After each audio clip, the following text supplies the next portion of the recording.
Mahidhar vibes ఏంటి అసలు ఆయన బాధ ఏంటి అంటే రివ్యూస్ చెప్తూ అన్నీ చేస్తూ బాగానే ఉన్నాడు. పెళ్ళైన తర్వాత నేను లాస్ అయ్యాను అని చెప్పేసి చెప్పడం జరిగింది. ఇప్పుడు ఛానల్స్ కూడా అమ్ముకుంటున్నాను అని చెప్పేసి అంటున్నాడు. ఏంటంటారు? మహిదర్ వైబ్స్, మహిదర్ ఆయన పేరు, వైబ్స్ తో కలిపి ఆయన ఒక ఛానల్ పెట్టుకున్నాడు. రీసెంట్గా పెళ్లి కూడా అయింది. తన వేలో తను ఏదో చిన్న ఎప్పుడో స్టార్టింగ్లో జబర్దస్త్ స్టేజ్ మీదకి వచ్చి తనని తాను ప్రూవ్ చేసుకుంటూ మెల్లిమెల్లిగా వచ్చి ఏదో ఒక నాలెడ్జ్ ఉండి ఇలా టాపిక్స్ గురించి చెబుతా తర్వాత కొన్ని సినిమా రివ్యూలు ఇస్తా.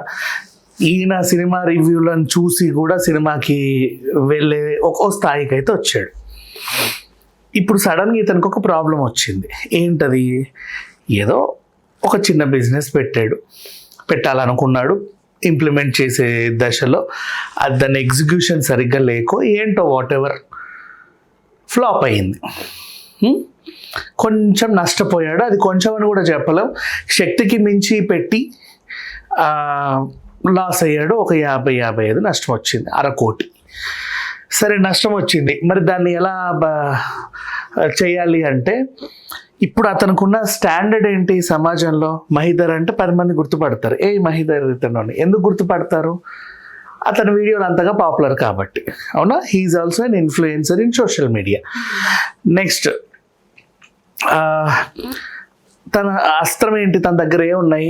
ఇప్పటివరకు సంపాదించుకున్న ఆస్తులు అవేమీ లేవు ఇంకా ప్రజెంట్. ఛానల్కి వచ్చిన రెవెన్యూతోనే కొంచెం ఎంతో కొంత, ఇంతకుముందు ఒక ఇంటర్వ్యూలో చెప్పాడు, ఎంతవరకు అయితే 1+ నేను సంపాదించుకున్నాను అని చెప్పుకున్నాడు ఓపెన్గానే. పాపం స్టార్టింగ్లో ఫుడ్ లేని స్టేజ్ కూడా ఉన్నాడు. ఫుడ్ లేని స్టేజ్ అని ఎందుకు చెప్తా అంటే, జబర్దస్త్లో అప్పుడు అతను చేసినప్పుడు టీమ్ లీడర్స్ వీళ్ళకి 2000-1500 అంతే ఇచ్చేవాళ్ళు, ఎక్కువ ఇచ్చేవాళ్ళు కాదు. ఎంత వచ్చినా కూడా ఏదైనా ఈవెంట్స్ ఉంటే కొంచెం 10% ఎక్కువ వచ్చేవి. కానీ ఈవెంట్స్కి తను తీసుకెళ్లే వాళ్ళు కాదు. మేబీ అంటే రెగ్యులర్గా ఈవెంట్స్ స్టేజ్ ఆ టీం వేరే ఉంటుంది. అట్లా ఈయన ఏమనుకుంటాడు, ఓన్గా బాగా మాట్లాడగలడు కాబట్టి, స్క్రిప్ట్లు అవి రాయగలడు కాబట్టి సొంతంగా ఛానల్ పెట్టుకున్నాడు. కొన్ని సామాజిక అంశాల గురించి మాట్లాడుతా ఆ తర్వాత బిగ్ బాస్, ఆ తర్వాత ఇది సినిమాలు, ఇక అన్నీ ఓవరాల్గా ఒక సోషల్ మీడియాలో ఈయన కూర్చొని మాట్లాడితే వీడియోకి కొన్ని వ్యూస్ బాగా పోయేలాగా కొంచెం ఫ్యాన్ బేస్ అయితే వచ్చింది. నౌ సడన్గా కష్టం వచ్చింది, డబ్బులు లేవు. ఈ ఛానల్స్నే అమ్ముకోవాలనుకున్నాడు. ఆ ఛానల్స్గా సబ్స్క్రిప్షన్ పక్కన పెట్టేస్తే మంచి వెయిటేజ్ ఉన్న ఛానల్స్, అంటే ఏది చెప్పినా కనీసం 1 లక్ష పోయి 2 లక్షలు మంచి ఛానల్సే కదా. దీన్ని ఏమంటారు, ఆర్పిఎం సిపిఎం వాల్యూస్ చాలా బాగున్న ఛానల్స్ ఇవి. సో ఇవి అమ్మినా కూడా అతని ప్రాబ్లం నుంచి గట్టెక్కుతాడు, పెద్ద విషయమేం కాదు. అయితే ఇన్నాళ్ళు కష్టపడి సంపాదించుకున్న దీన్ని అమ్మాలా అని ఒకటి అనిపించింది. 10 మందిని సహాయం కోరాడు, అంతే కదా. ఇప్పుడు ఆ 10 మంది సహాయం చేసే వాళ్ళు, సహాయం తీసుకునే వాళ్ళ గురించి పక్కన పెట్టేస్తే, ఇతనితో పాటు ఇతనిలాగే వీడియోలు చేస్తూ ఉన్న వాళ్ళందరూ ఈయనను విమర్శిస్తున్నారు. అలా ఎలా అడుక్కుంటావు నువ్వు? ఒళ్ళు బలిసి టిఫిన్ పెట్టుకొని, టిఫిన్ స్టోర్ పెట్టుకోనో, లేకపోతే క్లాత్ స్టోర్ పెట్టుకోనో, పిచ్చి బిజినెస్లో పెట్టుకోనో నువ్వు లాస్ అయ్యి జనాలను ఎలా డబ్బులు అడుగుతావు? వాళ్ళు కూడా పాపం నీ సబ్స్క్రైబర్ రిచ్గా ఉండాలని ఏమన్నా ఉందా? వాళ్ళు కూడా ఎన్ని కష్టాలు ఉంటాయో, వాళ్ళకి ఎన్ని అవసరాలు ఉంటాయో అని చెప్పి వీళ్ళందరూ మాట్లాడుతున్నారు. అవునా? ఇప్పుడు ఇంకొక ఎగ్జాంపుల్ మంచిగా చెప్తా చూడు. తాతల కాలం నాటి ఇల్లు ఉంది, తాతల కాలం నాటి బంగారం ఉంది నీ దగ్గరే. మీ ముత్తాత అమ్మమ్మ తల్లి నుంచి నీ దగ్గరకు వచ్చింది. ఇది ఎప్పటిదో కష్టం వచ్చింది, చేతిలో ఇంకేమీ లేదు, ఖచ్చితంగా ఇదే అమ్ముకోవాలి. కష్టం వచ్చింది, ఏమీ లేదు, ఖచ్చితంగా ఆ ఇల్లు అమ్ముకోవాలి. అలాంటప్పుడు లాస్ట్ ఆప్షన్ ఇంకేదైనా ఉంటే బాగుండు అని ఎవరైనా సహాయం కోరితే బాగుండు అనిపిస్తుంది, అనిపిదా? చెప్పు. లేదా ఎక్కడన్నా టిఫిన్ బాక్సుల్లో బాంబు పెడితే నీకు 50 లక్షలు ఇస్తా అంటే ఆ పని చేశాడా? లేకపోతే ఎవరో ఎమ్మెల్యే కొడుకునో కూతునో కిడ్నాప్ చేసి ఫోన్ చేసి బెదిరించాడా? ఏమీ చేయాలా? లేదా మీ ఇంటి మీద పడి దోచుకున్నాడా? నా ఇంటి మీద పడి దోచుకున్నాడా? రాత్రిపూట ఎవరన్నా జూబ్లీహిల్స్ బంజెస్లో గోడలు దూకుతున్నాడా? చెప్పు. ఎవరిదన్నా చైన్ స్నాచింగ్ చేశాడా మాస్క్ వేసుకొని వచ్చి? He didn't do anything. అడిగాడు, తప్పే ఉంది. ఇప్పుడు ఫర్ ఎగ్జాంపుల్ నేనే ఉన్నా, నువ్వే ఉన్నావు, నేనే ఉన్నామా, సడన్గా ఏదో ప్రాబ్లం వచ్చింది అన్ఎక్స్పెక్టెడ్గా, షేర్ మీ మార్కెట్ పడిపోయో, లేక ఇంకేదో సడన్గా డబ్బులు అవసరం వచ్చింది. నేను అడుక్కుంటున్నాను అంటే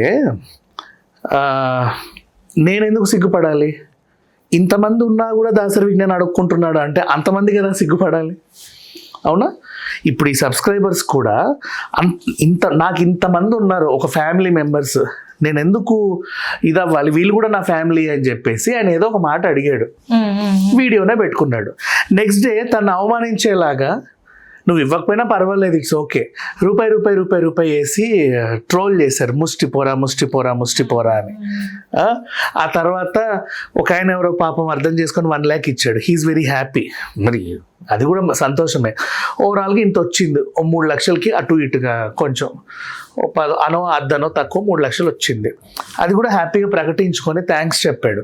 ఎందుకు వేశారు మీరు 3 లక్షలు, అసలు మీకు డబ్బులు ఏమైనా ఎక్కువ అయ్యాయని చెప్పి మళ్ళీ వీళ్ళు వేసిన వాళ్ళని తిట్టుకుంటూ వీడియోలు చేసి, ఒరే నువ్వు మనిషివేనా అని ఈయన ట్రోల్ చేసి, what the people want to do? వీళ్ళకి ఏం కావాలి? అతను ఏమైనా తప్పు చేశాడో చెప్పండి? మీ ఇంటి మీద పడి దోచుకోలేదు కదా, నువ్వు ఫోన్ మాట్లాడుకుంటూ వెళ్తే ఇట్లా లాక్కొని అయితే వెళ్ళిపోయి అమ్ముకోలేదు కదా, నీ జేబుల్లో చేయబెట్టలేదు కదా, దెన్ నీ పర్సుల్లో చేయబెట్టాడా? లేదే, ఓపెన్గా అడిగాడు, తప్పే ఉంది. ప్రతి ఒక్కరికి వస్తుంది మా సిచ్యువేషను. నీకు అందుకే నేను ఈ తాతల కాలం నాటి ఇల్లు, అమ్మమ్మల కాలం నాటి బంగారం ఎగ్జాంపుల్ చెప్పింది ఇందుకే, ఈజీగా అర్థం అవ్వడానికి. ఆ ఛానల్ అయినా కోర్ స్టేజ్ నుంచి ఇట్లా కట్టుకుంటూ వచ్చాడు.